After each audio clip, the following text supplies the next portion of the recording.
Just recently, the Grand Order of Draco Slayers did a long and very powerful ritual with Hercules, and it centered around the strangling of two serpents when he was an infant. And I think the repercussions are going to be long and positive for those of us working within the Order and those who are interested in learning more about what the Order does and maybe petitioning to become a member. In this working, though, brought up an experience that I and another member had that almost tore the Order apart. And I'm doing this video to, I guess, I'm looking for people with information. And I don't want to give a lot of details because I don't want to be accused of foreshadowing, but it's important that if you're out there and you have any details or if you have anything that could help us sort this together, it would be great if you came forward. I'm getting the feeling strongly that someone out there knows something and can definitely help us put together the pieces. I and a friend of mine, I'm going to say this has happened between 2006 and 2008, had met a Native American medicine man. I'm not going to say from what tribe or from what state. And we talked with him for a couple months, and we really pressed him about his knowledge of Snake Brothers and Star Brothers. And he finally let us know that his people were well aware of the Snake Brothers and Star Brothers and had a healthy mistrust of both, although they distrusted the Snake Brothers far more.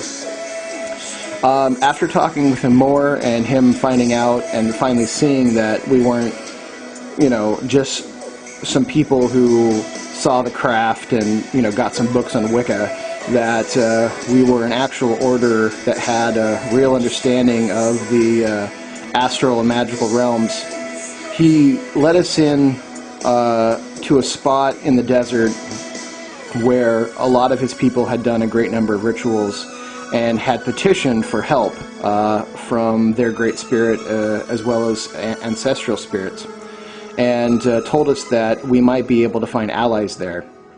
So I and this friend went to this place, and we spent, I'm going to say, 4 to 5 days. And we had planned to spend more, but on our last night there, which wasn't supposed to be our last night, I'm going to say somewhere between midnight and 4 o'clock in the morning, we wake up to smashing and glass breaking. And now, this is in the desert, and for those of you who have done desert camping, it is pitch black out there, even with full moon. It's very, very difficult to see. So, what we could make out with my friend's flashlight was there was a very large man picking up rocks, and big rocks, and hurling them through our windshield of the truck that we had come in. Now, I can't go and tell you who I am. Maybe one day I will, but I am a very, very physically powerful human being. I hold world records in certain strength feats, and in certain circles, it's well known what I'm able to do. So I came and just body checked this man, and it felt like I had hit a lead wall, and I was pretty concerned. The friend that was with me came around and started punching him from behind, and I could tell that this man, or I say man loosely, had no physical reaction to being hit, and focused all his attention on me because I feel that he felt I was the bigger threat. And we fought and wrestled, and I really felt that this individual was probably going to kill me because he was so unbelievably strong, and just nothing seemed to faze him. Well, we got to the point where I was able to come really hard down into his knees with my shoulder. One, because I was trying to avoid not getting hit again. Two, because I felt it may be my only chance. Three, because my friend was on top of his shoulders, I guess trying to put him in a chokehold. I don't really know, and my friend will say he didn't really know what he was doing either. But we got him down on the ground, and we were rolling around, and both me and, I'm going to say, this man slid down a grade on some loose gravel, or big loose rocks, and we tumbled for a while, and by sheer divine providence, I ended up on top. This thing, we're both fighting dirty. This thing is trying to rip open my nutsack, and I am trying to tear into his eyes, and I'm trying to get on what's called a double wrist lock, because my feeling is that if I can break this thing's arm, we might be able to get away. And while I am holding him down and trying to pin him and get this double wrist lock, I have my knee in his face, and I'm trying to kick away his other hand that's trying to tear into my groin. My friend comes around, finally gets down there, and drops a very heavy rock for him, which is a pretty heavy rock for other people, down on the head of this thing, and it goes limp. I am in a lot of pain. I had some pretty extensive injuries. My ribs were bruised, my eye was rolling shut, 2 fingers on my left hand were broken.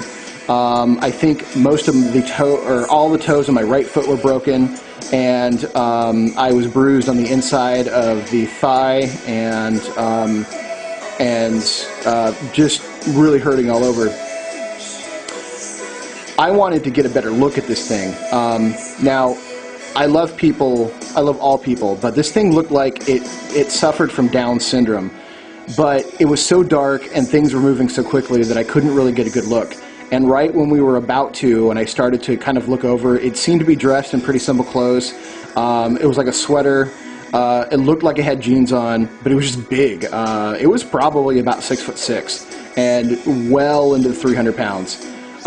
We heard screaming and yelling all around us, and I, for fear that this may be something similar, that there was more of them, there was just no way we were going to stay around. So we ran, and we hid in some rocks. I say we probably ran for half a mile, maybe more. The screaming and yelling went on for a couple hours and ended just before daybreak. We came back to camp. Now, by this time, all the adrenaline had worn off, and like the injuries were really taking their toll. But our truck was totaled. And the most interesting thing about it is on the hood, it looked like someone, and I'm not over-exaggerating, had taken a giant bloody shit all over the hood, and it smelled so horrible, and it was so foul that we could barely get close to it, and it attracted wild bees. And we went down the grade to see if we could find this thing, and it was gone. There was blood, but I'm pretty sure it was all mine. I'm pretty sure we encountered a reptile or a Draco in the physical. But if anyone else has some information on this, I would be very interested to hear it. And I would like to also let you know that we will be introducing Hercules very soon, and to keep posted for that. And thank you for all those helping us with the movement. It's being very positive, and I'm noticing some very strong results in the astral world, which we all know filter down to become a reality. So thank you.